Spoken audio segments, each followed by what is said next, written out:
naman ng tao. Di mo maintindihan at di mo malaman kung saan ka tutungo.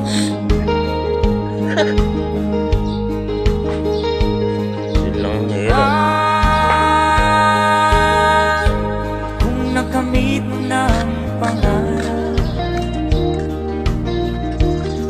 di pa rin nasiyahan, nais mo'y madagdagan, limot mo na ang iyong pinagmulan.